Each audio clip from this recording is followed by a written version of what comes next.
Bonjour et bienvenue dans la quotidienne de School TV, l'émission qui vous raconte l'école au quotidien. Au sommaire, aujourd'hui, ce sera en mars, à la demande d'Emmanuel Macron, un groupe de travail doit suggérer des mesures pour le bon usage des écrans pour nos enfants dans les familles. Alors on se permet un conseil aux membres de ce groupe de travail, visionner le documentaire Et si on levait les yeux. Il est signé Gilles Vernet qui est l'invité du Grand Oral. L'Anti-Sèche de Cécile Fournier, l'Anti-Sèche, vous le savez, c'est la façon dont l'actualité résonne dans les programmes. L'actu, c'est cet appel à manger moins de viande, appel signé par la Société française de nutrition et le réseau Action Climat. Le lien entre consommation de viande et protection environnementale est au programme, c'est en SVT. L'heure de la récré est toujours avec Cécile. C'est fête pour les natifs du 29 février, événement réservé aux années bissextiles. Et puis rendez-vous en fin d'émission avec Sandra Ferreira sur le plateau repas de notre diététicienne et nutritionniste du chewing-gum. Et oui, mais non, ce n'est pas forcément néfaste, elle vous expliquera tout. La quotidienne de School TV, c'est maintenant, c'est parti, Grand Oral. Adieu génération Z, bonjour génération Alpha, celle des enfants qui sont nés et qui sont actuellement en primaire. Ils sont nés alors que les smartphones et les réseaux sociaux avaient déjà conquis des milliards d'utilisateurs de par le monde. Sauront-ils mieux que leurs aînés et que leurs parents se défendre contre les effets néfastes des écrans? C'est l'espoir de Gilles Vernet. Il est professeur des écoles et réalisateur. Il signe un nouveau film intitulé Et si on levait les yeux. On va évidemment en parler avec lui, mais avant, bande-annonce. Instituteur depuis 15 ans, mes élèves de CM2 font désormais partie de la génération Alpha. Cette génération qui est née avec les smartphones et les tablettes. Tous ces écrans qui prennent tant de place dans leur vie. C'est comme des papillons de nuit. Ils sont attirés par la lumière et ben nous on est attirés par les écrans. Ensemble, on va faire une expérience très importante. On va se rendre compte combien de temps on passe sur les écrans.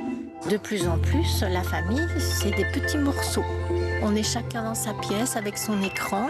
Et puis après, il y a une espèce de désolation. Les parents nous disent, mais on n'a rien partagé.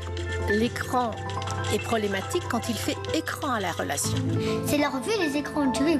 Ils vont se marier avec un téléphone. Et si on levait les yeux, une classe face aux écrans. C'est sur Public Sénat. C'est sur Public Sénat et ce sera rediffusé les 2 et 3 mars, puis ensuite en replay sur publicsénat.fr. Gilles Vernet, bonjour. Bonjour. Ravi de vous accueillir. On va évacuer d'emblée un point qui peut être sensible. Vous n'êtes pas contre les écrans, j'allais presque dire au contraire, puisque vous dites à plusieurs reprises qu'ils peuvent constituer un formidable outil d'éducation de culture. Simplement, ce que vous dites, c'est qu'il ne faut pas en être l'esclave. Oui, c'est vrai que moi personnellement je suis un enfant de la télé et d'ailleurs c'est ce qui m'a au début fait penser que c'était pas si grave ce qu'on vivait, ce tsunami numérique. Et effectivement ma mère entre autres m'a beaucoup emmené voir des grands films. Le cinéma, le grand cinéma, ce sont des épopées qui valent sans doute des grands romans. Vous retournez devant le Champeau d'ailleurs au Quartier Latin voilà, dans le film. En mémoire à tout ça, en mémoire de tout ça. Mais effectivement.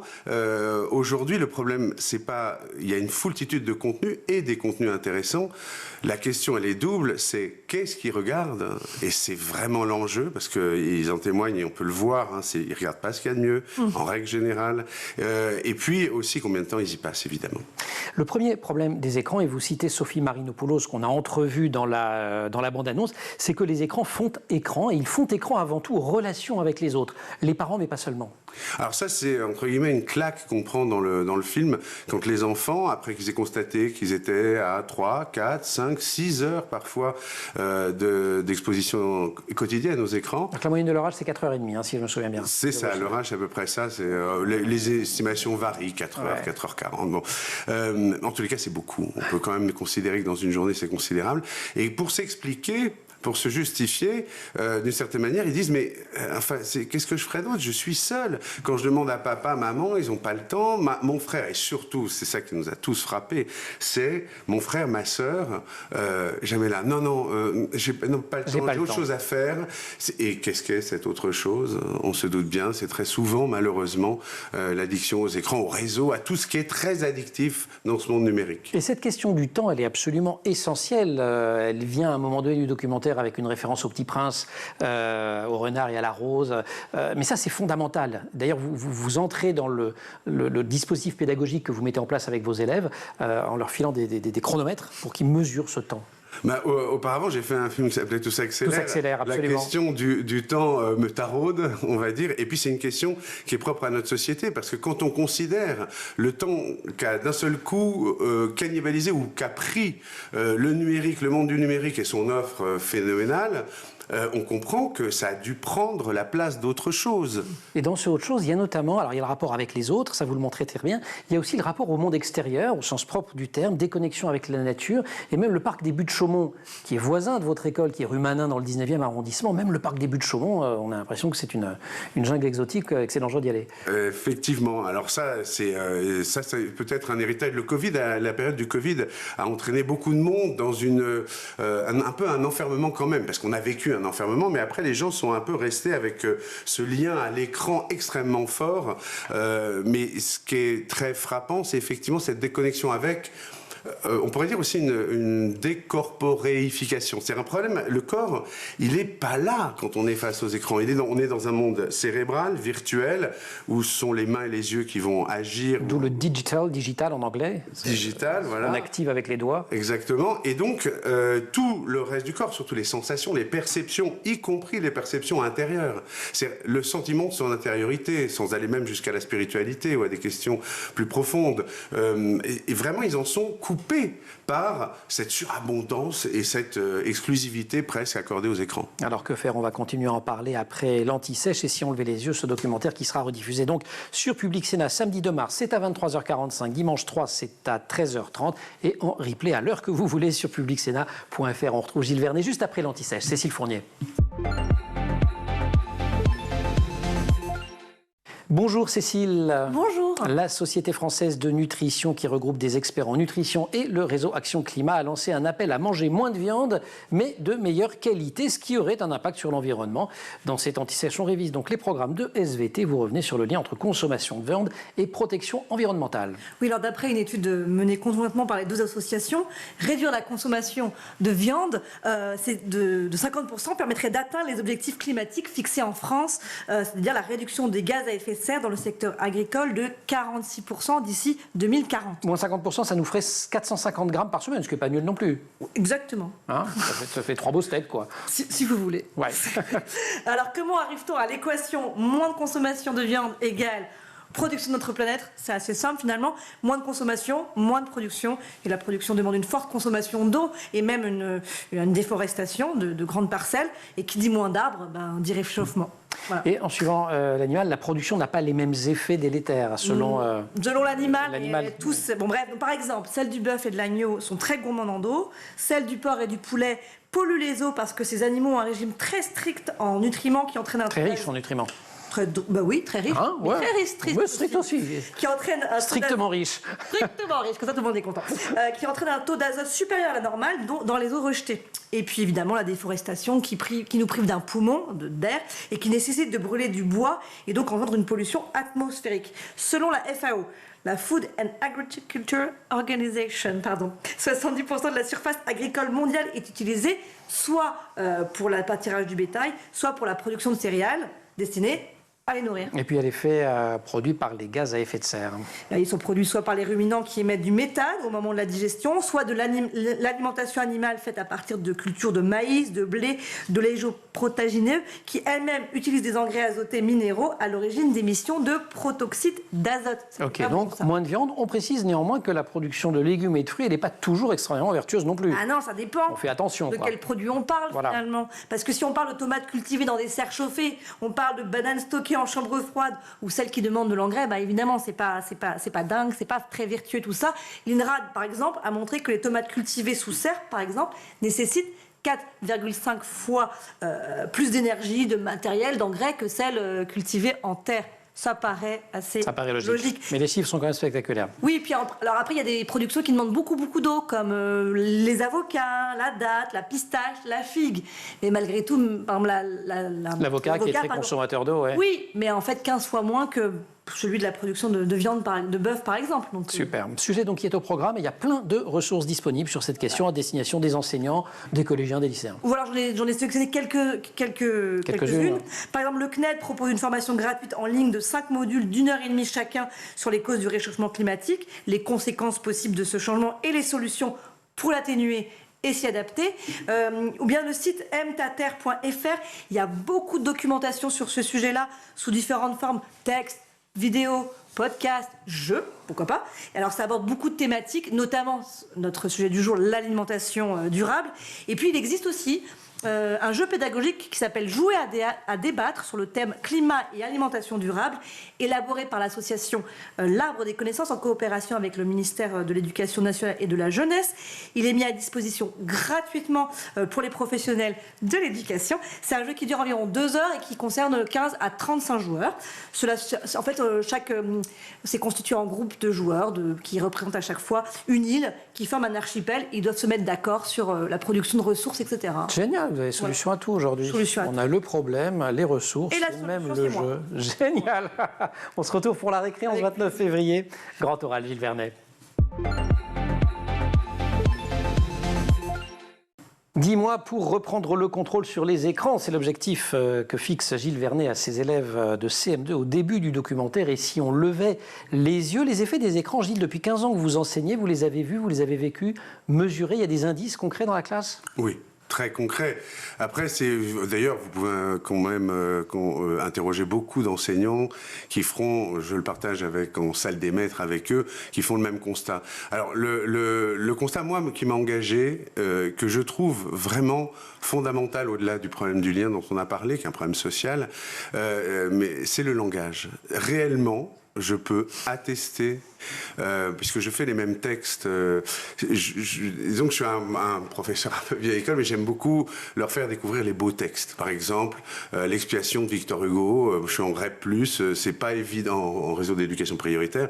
Ça nécessite beaucoup de vocabulaire, mais quand ils rentrent dans des textes aussi beaux, aussi allégoriques, il y a des petits miracles qui peuvent se produire. En tous les cas, il y a un intérêt pour la langue qui se crée. Et là, les moments où vous devez donner la définition, il y en a beaucoup plus qu'il y a 15 ans. Et surtout, quand je demande aux élèves qui peut me donner le sens de ce mot, j'ai vraiment pratiquement plus de mains. Et en tous les cas, j'ai encore moins. Comme avant, il y avait des mains qui cherchaient à partir de l'étymologie, qui essayaient de deviner. Là, ils ont renoncé. Très souvent, vraiment, ça a été frappant, le déclin progressif du nombre de mains qui se levaient pour des mots comme persuader, par exemple. Oui, on n'est pas dans des mots super compliqués non plus. Déclin du langage, ça c'est l'indice numéro 1. Pourtant, ces élèves de la génération alpha, celle qui vient après la génération Z, semblent très au fait des phénomènes d'addiction. On le voit aussi dans la bande-annonce avec ce petit garçon qui a une image assez saisissante pour dire c'est comme une... que j'ai oublié évidemment, mais bref, c'est comme un papillon. Un papillon, voilà, etc. Oui. Clairement, c'est aussi ça qui déstabilise un peu, je pense, les parents dans ce film, c'est qu'ils s'aperçoivent que finalement, ils souffrent un petit peu, ils sont quand même conscients de cette emprise des écrans sur eux. On en a détricoté les ressorts, comment s'y prenaient les algorithmes, etc., pour qu'ils comprennent et qu'ils mettent un doigt dessus clairement, mais ils savent, ils sentent. Et ils parlent très souvent quand on dit qu'est-ce qui se passe quand tu respires, quand on respire, quand on lit, quand on joue, quand on est dans la nature. Ils disent je me sens libre. Et c'est cette question que toute personne qui est droguée, entre guillemets, sait que sa liberté est un petit peu entamée par l'addiction. Ils le ressentent et ils n'en sont pas pleinement satisfaits. C'est ça qui est frappant. Ils ne savent pas nommer la dopamine, mais j'ai retrouvé la citation, un fil invisible qui s'accroche au cerveau, c'est ça, ce que dit ce petit garçon. Ça, ils en sont quand même conscients. Sur la richesse du lexique, vous posez une question un peu rugueuse quand même dans le film. Vous dites vous demandez aux élèves, pourquoi ceux qui parlent le moins bien sont ceux qui ont le plus d'embrouilles dans la cour de récré. Et ce qui est quand même assez violent, parce que parfois ceux qui parlent le moins bien sont aussi ceux qui ont des parents étrangers, qui ont moins de vocabulaire, parce que c'est un peu une expérience qu'on a tous dans la cour de récréation. Ça ne veut pas dire que tous ceux qui ne parlent pas bien sont violents. Il faut bien faire le distinguo. C'est que quand on a des problèmes d'ordre émotionnel, psychique, qu'on a une vie pas facile, et qu'on est en incapacité complète de la communiquer, ou de communiquer sa tristesse, ou vis-à-vis de ses camarades, qu'on se sent aussi en situation plus ou moins d'infériorité, ou moins favorisé que d'autres, ça peut amener à de la violence. Parce que c'est un enfant qui le dit très bien, quand on n'a pas les mots, on renferme ses émotions. Et c'est tellement vrai. Et là, la violence peut sortir. Et la violence devient Elle ne sort pas forcément, mais elle peut sortir. Faut que ça sorte d'une manière ou d'une autre, quand même. Ce qu'on retrouve dans les travaux de grands et d'anciens pédagogues comme Pestalozzi ou d'autres, où Mary aussi écrit de belles choses sur comment on peut surseoir à sa violence, justement en employant le langage, en employant le vocabulaire. Une de vos convictions fortes aussi, c'est que c'est à l'école d'éduquer les parents. Parce que vous dites finalement, ils ont été dépassés, nous on a été je dis nous, je me mets dans les parents, quoi. Mais on a été une génération cobaye de l'arrivée de toutes ces technologies-là, et on n'a pas forcément les armes pour éduquer les enfants qui sont plus mûrs que nous ne le sommes. Alors, en plus, c'est vrai que les gens sont moins, certains parents sont moins familiers avec tout l'environnement numérique, mais au-delà de ça, c'est vrai que les parents, ils ont besoin qu'on leur explique. L'idée du film, elle est venue du fait qu'en 2017, j'ai instauré, lors de la réunion parentale, un petit papier que je leur ai donné, qui s'appelait « Votre enfant et les écrans », parce que je commençais à avoir les effets. Et je listais tout ce qui était attesté par la science pour dire, voilà, les impacts négatifs potentiels, et ce sur quoi aussi votre enfant peut tomber si vous le laissez librement gambader sur Internet. Et quand les parents prenaient conscience de ça, ils m'étaient incroyablement reconnaissants. Ils venaient à la fin, merci, je ne me rendais pas compte. Et puis je donnais des clés, comment on s'y prend pour faire autrement, pour contingenter le truc. Et donc ça les aidait beaucoup. Et je me suis aperçu qu'il y avait un besoin énorme, parce que nous aussi, on a besoin de comprendre. Enfin, moi, ce film m'a aidé à comprendre mes propres comportements. Surtout que vous en avez profité pour interviewer un tas de gens très bien, des sociologues, des philosophes, spécialistes des religions comme Frédéric Lenoir. Nous sommes en concurrence avec le sommeil, et donc c'est une très longue période de temps que les gens ne peuvent pas passer sur Netflix. C'est une déclaration de Reed Hastings, elle date de 2018. Vous y faites référence. Hein. C'est à l'époque où il était PDG de Netflix et je suis allé la rechercher sur Internet. Elle est reprise donc dans ce documentaire de Gilles Vernet. Gilles, que l'on retrouve juste après la récré. Cécile Fournier.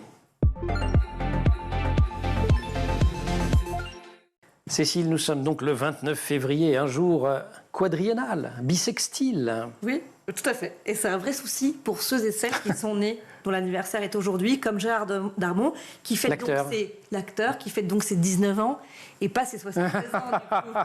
Et donc vous avez décidé de nous raconter la galère des nés un 29 février. N'ayons pas peur des mots, de vraie galère, j'ai envie de dire carrément, l'enfer carrément. Mettons-nous à leur place. Donc ça commence même par des galères administratives très sérieuses. Mais oui, mais très sérieuses. Et pourquoi ? On s'en rend pas compte. Non. Il arrive que la date de naissance n'existe pas dans la base de données de l'hôpital, de la bibliothèque ou de toute autre administration. D'accord. Donc ils sont obligés de donner une autre date de naissance. C'est terrible, les pauvres. Et cette année, en 2002, année de l'élection présidentielle, certains avaient même reçu un courrier indiquant que ceux qui étaient nés jusqu'au 28 février devaient s'inscrire sur la liste électorale avant la fin de l'année pour pouvoir voter. Et ceux nés à partir du 1er mars... Ah ouais.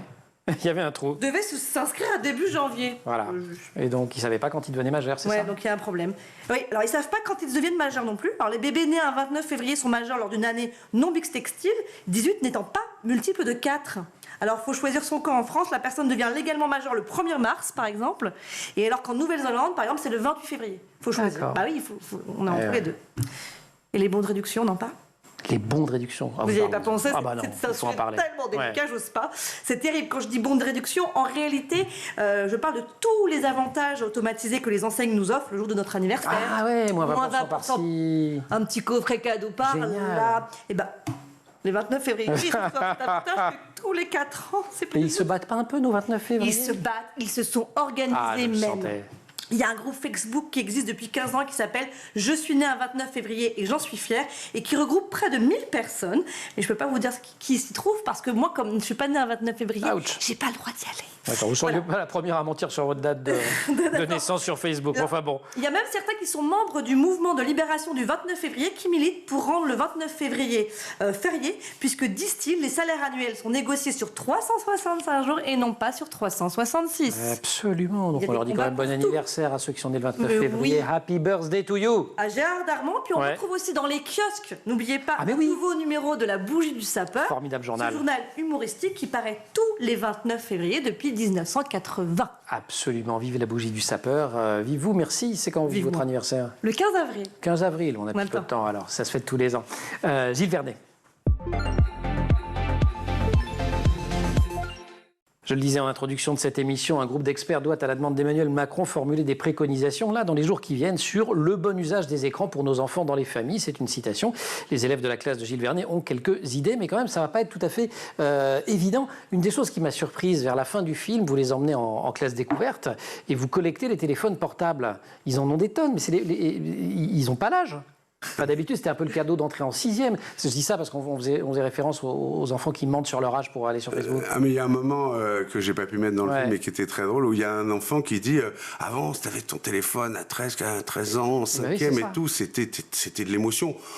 Il dit c'était de l'émotion comme ça. Il dit aujourd'hui, si tu l'as en CM1, CM2, c'est normal. Ouais. Et là, pour le coup, ça a été un basculement qu'on a tous vécu, mais qui était l'époque du Covid, parce que là, beaucoup de parents ont été démunis. Comment pouvaient-ils faire pour travailler? Enfin, on l'a tous été, quoi, à distance, chez eux, avoir les enfants. Et donc, le réflexe. Et en plus, les enfants pouvaient communiquer avec leurs amis que s'ils se mettaient à ce moment-là sur des groupes WhatsApp, etc. L'année suivante du Covid, j'ai un enfant qui est venu me voir, qui m'a dit, écoutez, maître, j'ai réfléchi après ce que vous nous avez dit sur tout ça, les communications qui se multiplient, qu'on n'a plus un temps, on est tout le temps interrompu. Et j'ai éliminé 20 groupes WhatsApp.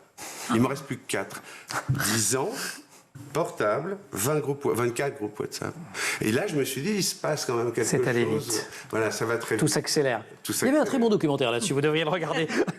On voit bien que le contrôle parental, c'est un des premiers trucs que les enfants disent quand même, quand on leur demande ce qu'il faudrait faire pour améliorer les choses. Souvent... ce qui est sympa, c'est une demande aux parents, faites le job, quoi. Exactement. Mais pour le coup, on est nous-mêmes tellement enclins, malgré nos bonnes résolutions, à quand même dévier parce que ces algorithmes et toute cette offre est pléthorique, qu'ils ont la bonne réaction. C'est comme quelqu'un qui boit trop et qui dit enlevez-moi la bouteille de là, d'une certaine manière. Donc, qui dirait au barman, sois sympa, tu me sers pas la prochaine fois. Voilà. Et donc, ils en sont conscients, ils le demandent effectivement. Il y a un enfant, c'est assez dur d'ailleurs, qui dit mais moi, mes parents, ils s'en fichent complètement. Et il le dit pas gentiment.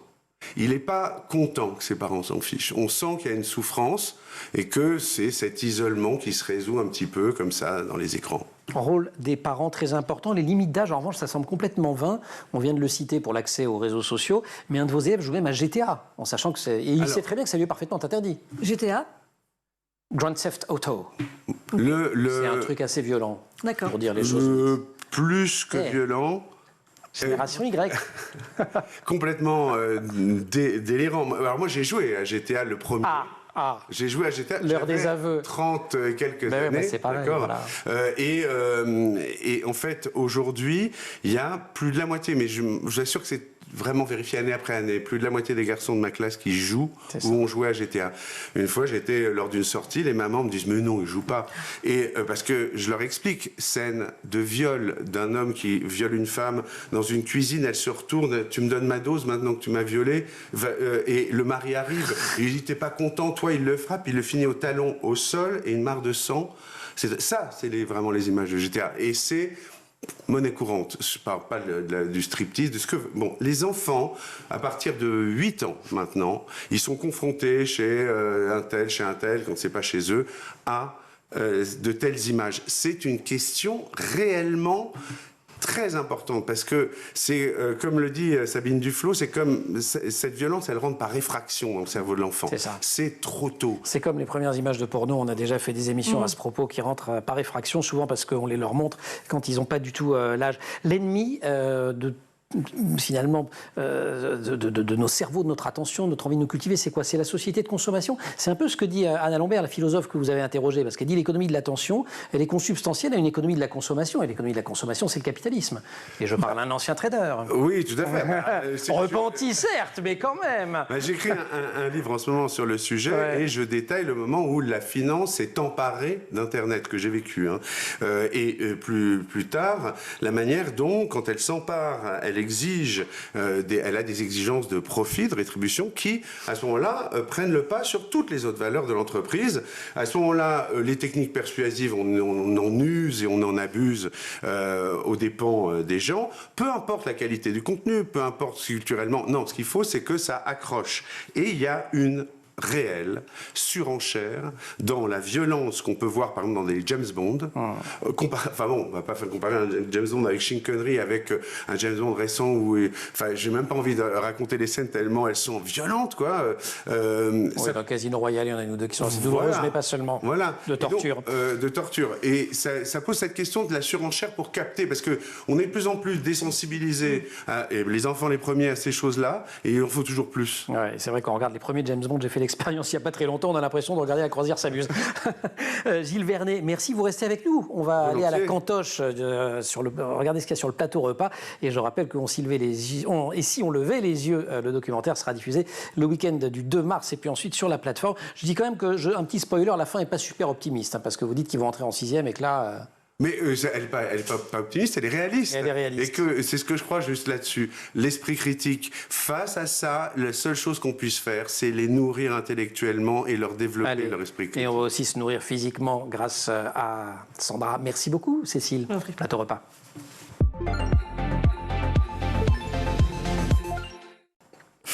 Très belle imitation, Emmanuel. Je le fais bien ? Ah oui, parfait. Bonjour Sandra. Bonjour. Plateau repas, c'est notre rendez-vous hebdomadaire avec vous. Vous êtes nutritionniste et diététicienne et on parle... Chewing-gum. Chewing-gum, les enfants adorent, dit-on, texture unique. On peut mâchouiller pendant des heures et des heures, mais est-ce qu'on peut mâchouiller à tout âge ? Est-ce qu'il y a un danger à faire mâchouiller du chewing-gum à un enfant ? À partir de quel âge peut-on donner ce chewing-gum ?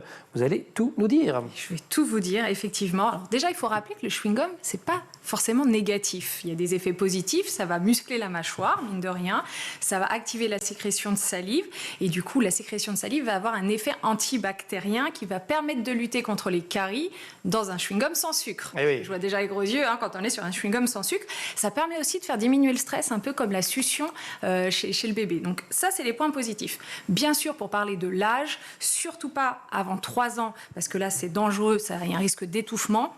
Et avant 5 ans, l'enfant ne sait pas ne pas avaler le chewing-gum, ce qui est embêtant. Ah oui, ça veut dire qu'est-ce qu'on fait en cas de si jamais, d'ingestion du chewing-gum le chewing-gum n'est pas prédestiné à être avalé, on se le rappelle, il est prédestiné à être mâchouillé, quelques minutes, quelques heures pour les plus courageux, et il ne collera pas à l'estomac s'il est avalé. C'est une idée reçue, n'ayez pas peur, il va partir tout simplement par les voies naturelles, voilà. En revanche, mais le problème, c'est les fausses routes, non ? Eh oui, qui est avalé et qui passe au mauvais endroit, pas par l'œsophage, mais au niveau de la trachée. Là, il peut coller. Là, ça devient dangereux. Il faut absolument faire tout ce que vous pouvez pour que l'enfant le recrache, quitte à faire une manœuvre de Heimlich, qu'on va peut-être pas faire maintenant. La manœuvre de Heimlich vous connaissez pas. Si on se met derrière et on essaie de faire remonter, c'est un peu violent. Il faut savoir la faire, c'est violent, donc il faut savoir la faire. Donc attention chez les jeunes enfants, effectivement, qui mâchouillent du chewing-gum. Ok, chewing-gum qu'on n'avale pas, néanmoins, est-ce que ça peut être mauvais pour la santé ? Alors le sucre, on va évidemment en parler. Alors on va parler du sucre et surtout de se rappeler de quoi il fait un chewing-gum. C'est une gomme, la base, c'est une gomme. Il y a des colorants, des conservateurs, du sucre ou de l'aspartame ou ce qu'on appelle des sucres alcools, des édulcorants comme le sorbitol, le xylitol, j'y reviendrai. Ça, ce sont ce qu'on appelle les chewing-gums sans sucre. La plupart des chewing-gums sur le marché sont loin d'être irréprochables parce que cette gomme de base, qu'est-ce que c'est ? C'est synthétique. Ce sont des polymères qui sont fabriqués à partir de dérivés de l'industrie du pétrole. Du plastique, quoi. En d'autres termes, vous mâchez du plastique. Oui, voilà, on mâchouille du plastique. Les colorants sont pas forcément ce qu'il y a de plus sain, souvent sont assez synthétiques, les saveurs aussi. Donc, il est préférable pour vos enfants, quitte à ce qu'ils mâchent des chewing-gums, sachant que c'est pas indispensable pour la vie de mâcher du chewing-gum, que ça soit naturel. Ça sera tout aussi bien pour sa santé que pour le côté écolo. De la chose. Est-ce qu'on peut donner un chewing-gum sans sucre à un enfant ? Eh bien, on va pouvoir, sachant que les industriels remplacent essentiellement par de l'aspartame, ce qui n'est pas forcément le meilleur des sucres, mais aussi par des sucres plus naturels, le sorbitol, le xylitol, le mannitol, des jolis mots qui sont tout simplement des polyols, des sucres alcool. Il n'y a pas d'alcool dedans, ne vous inquiétez pas. En gros, ces sucres-là ont un pouvoir sucrant identique au sucre, mais avec beaucoup moins de calories. Donc ça, c'est plutôt bien. Et c'est plutôt bien. Et surtout, le xylitol est un sucre naturel qui est issu de l'écorce de bouleau. Les édulcorants, ça ne fait pas des caries ? Alors, justement, au contraire. Pas le xylitol, etc. Le xylitol va être bien contre les caries. En revanche, en excès, peut provoquer des gaz, des ballonnements, des flatulences. Donc, mais bon, le chewing-gum, je ne suis pas sûre que tout le monde en mange 10, 20 par jour. D'accord. Et puis, on le rappelle, même si on parlait des enfants, pour les femmes enceintes. Femmes enceintes, femmes allaitantes. Pas de xylitol, pas tous ces trucs-là. On évite à cause des effets digestifs. C'est pas dangereux, mais c'est désagréable. Merci beaucoup. Voilà. Il y a encore des chewing-gums collés sous les tables dans vos écoles ? Pas beaucoup, parce qu'en fait, on contingente, normalement, c'est à l'extérieur, même s'ils arrivent de temps en temps avec des bonbons cachés dans les poches. À les caser. Sandra, merci beaucoup. Gilles, merci beaucoup. Je rappelle le titre de votre documentaire, Et si on levait les yeux, une classe face aux écrans, mais ils ont quand même le droit de regarder School TV, par exemple, quand vous y êtes, du moins. Je suis très heureux. Et même quand vous n'y êtes pas, allez. Voilà, mais je suis très heureux d'avoir découvert votre chaîne pour ça. Je les guide vers Lumni, je les guide vers des documentaires sur YouTube, parce qu'il y en a... On a ouvert là-dessus, on termine là-dessus. On peut se cultiver, on peut apprendre des choses grâce aux écrans. Voilà. Et on le fait. Et c'est qu'est-ce qu'on regarde et combien on regarde. Toujours. Et on ne perd pas le lien avec les entourages. Et pour les grands de l'entourage, que ce soit les fratries, les parents, on s'occupe des enfants, on les regarde. Ça, c'est aussi ce que disent beaucoup les psys, l'importance du regard chez les tout-petits. Vous êtes Gilles, instituteur et réalisateur. Le film, je ne l'ai pas dit, est produit par Wake Up Productions. Rediffusé donc les 2 et 3 mars sur Public Sénat et en replay sur la plateforme du Public Sénat, publicsénat.fr. Merci donc à tous les deux. Merci aussi à toute l'équipe de l'émission. Taï Sayad au maquillage, Marine Plantec pour la préparation de l'émission qui est en régie aujourd'hui avec Thibaut Goury-Lafont pour le son, Théo Boscar pour la réalisation. Vous restez sur School TV puisque vous avez le droit, par spéciale autorisation de Gilles Vernet, et vous nous retrouvez nous en permanence sur Internet et les réseaux sociaux.